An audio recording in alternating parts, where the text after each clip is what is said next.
Hello and welcome to the first tutorial of the second series. In this series, we'll be focusing on making objects.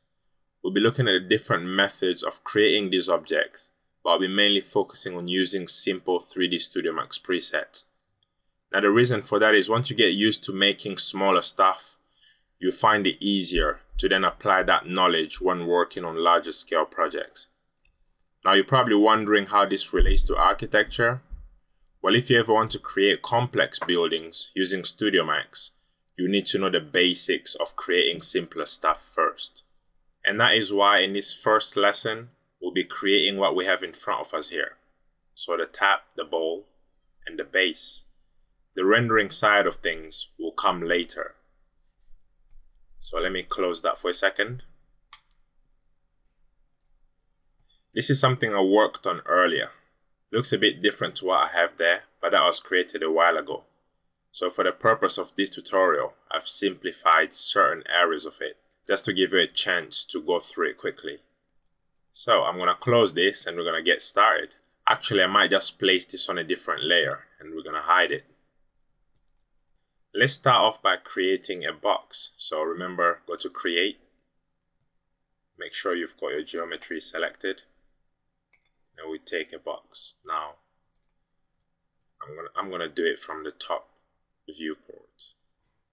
Just create a small box about that size and maximize again. Head over to the modifier panel. Select the edit poly modifier. As soon as you do that, we'll have a few different rollouts down here. Now we want to go with the polygon. As soon as you select that, we've got more options down here. So all you need to do is drag and click as soon as you see the hand, and that allows you to scroll up and down, or you can use the little gray bar on the right. So we've got our polygon selected. Click on the box and then go ahead to inset, which is under edit polygons. Click on inset and then on our model just click and drag, and you notice the red box gets smaller. Actually, what we want to do is reveal the edges so we can see exactly what we're doing. Just either right click here on the smooth plus highlights and click edged faces, or hit F4 on your keyboard and that does the same thing. So we've got that, and now we can see exactly what we're doing. Now you click on that again, so you can inset it by that much, but I want to undo and reduce the amount, so just hit Ctrl Z, go back to where we started. Just click and drag, make it quite small, and about that size should do. Now hit on the extrude tab and then just click and drag forward to make the red box go inwards. Do it twice. Make sure you do it twice so that we have this edge in there. Let's go ahead and inset again. So we're going to use this quite a lot in this tutorial. So we inset a bit more. And this time we extrude a couple of times.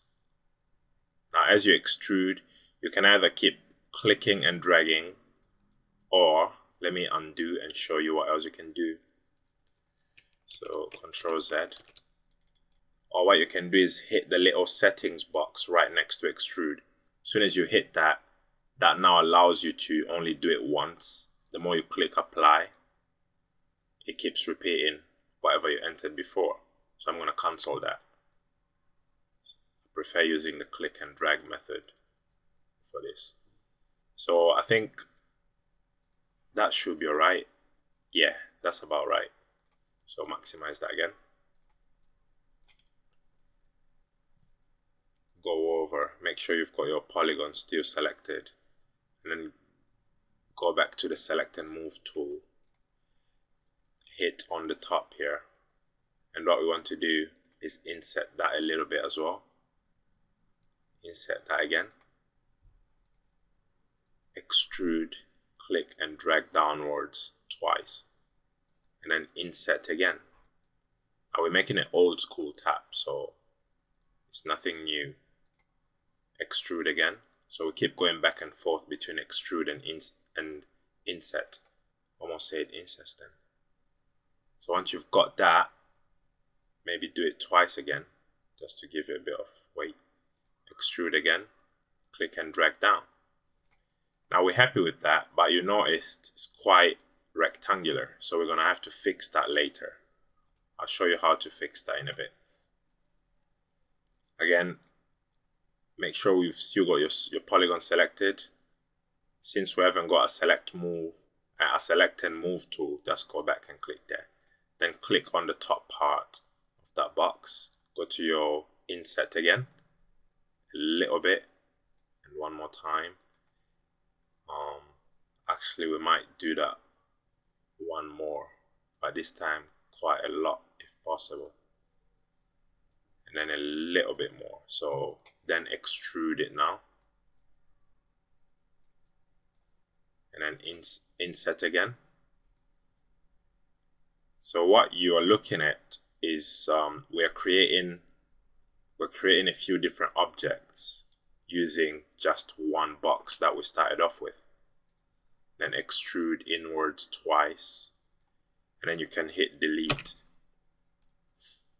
So that's what we have so far. With our polygon still selected, go to the front side, inset a little bit more, extrude again, extrude inwards. Now we're going to inset that a little bit more again, and then extrude outwards. So just extrude outwards a couple of times. Maybe look at your top viewport and make sure what we're making now is slightly longer than what we made before. Otherwise, it'll just look weird. So I think about that size should do. And then rotate to the bottom of our model. Maybe like so. Get your select and move tool again. Inset once, twice, and then extrude inwards by clicking and dragging down. Inset one more time again, and then extrude outwards a couple of times. So around there I think will be alright.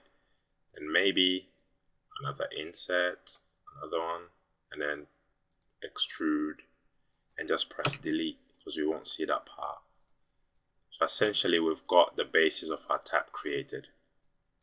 We can always modify it further later on. So I'm going to show you how it looks like when you apply the mesh smooth. If you don't want it to be all boxy, what you need to do is head over to the modifier list and then select the mesh smooth. As soon as you click that, see what happens. It makes it smooth, but it's not really smooth though, is it? So to make it smoother, what you need to do is increase the iterations.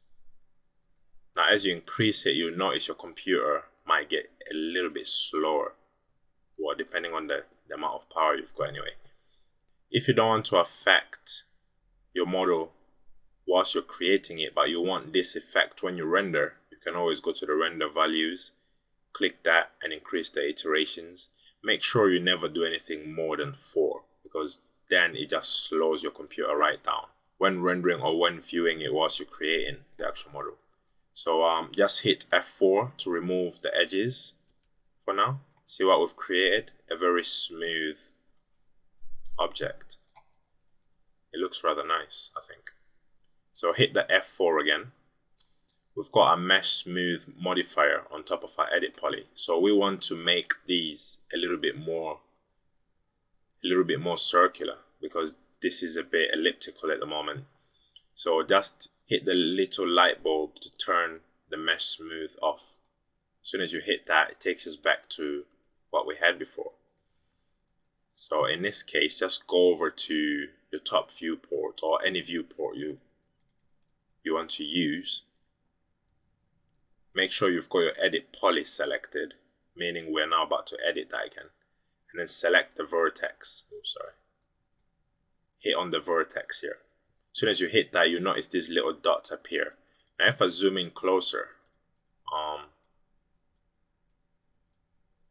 actually let me use the left. If I zoom in closer and select maybe this here, actually I'll select one of the top ones, select one of those, you notice we've actually got something selected on the perspective viewport.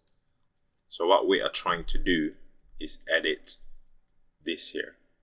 You can also use the perspective window, by the way. Just make sure you don't select the wrong things and that will potentially mess it up. So I like to use the top viewport because it's showing me everything. It's showing me everything that I need. So just go to the top, select this, drag it in closer, drag that in as well. Make sure you click and drag. If you just do that, you won't be selecting the vertices underneath these ones here. So click and drag. And then we're going to drag this out a little bit. And make sure you're selecting all the vertices in those areas. Once you do that, you notice it's becoming a little bit more. You notice the change is taking place here actually. So click and move that closer, a little bit closer, and yeah, that's what we have. So it's becoming a little bit more. This will allow us to have a more circular shape to it. And now when I reapply our mesh smooth modifier by turning on the light, it should be a bit, yeah, so you can see the difference already. So I think that's pretty cool. Maybe we'll make it hollow. Just select your polygon tool again, click in the middle and press delete. And that's what we have. So it's looking great. And now we're going to create the handle. That's actually one of the easiest parts. Turn off your mesh smooth one more time. You don't have to, but I prefer doing this. So go ahead and go to the create tab again. Make sure you've got geometry selected. Get your box. Just click and drag about that size. And click and drag slightly. I think that's pretty cool, but you can't really see on the perspective viewport because it's just hidden under there. There it is. So whilst that box is still selected, just click and drag, bring it up so we can see it up here. Maximize this viewport and do the same thing by going to modify and applying the edit poly modifier. As soon as you do that, we've got these options here again. So under selection, get your polygon. Click on the top and then extrude. Oops. Undo that for a second. Make sure we've got our edges showing because it makes it quite easier when working with polygons.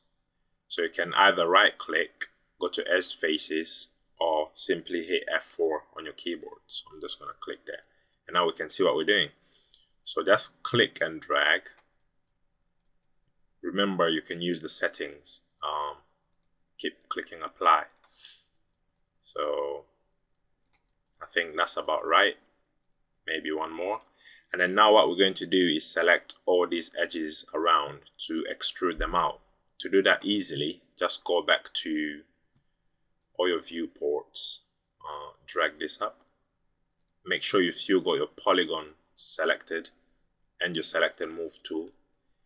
And just click and drag in the middle like so. As soon as you do that, we've got the polygons making that box at the top selected. So now I'm going to show you the important part about using the settings section.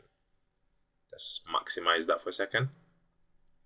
Now, instead of hitting extrude this time, we go to the settings and you notice something funny happen. Don't worry. Just go ahead and select by polygon. As soon as you do that,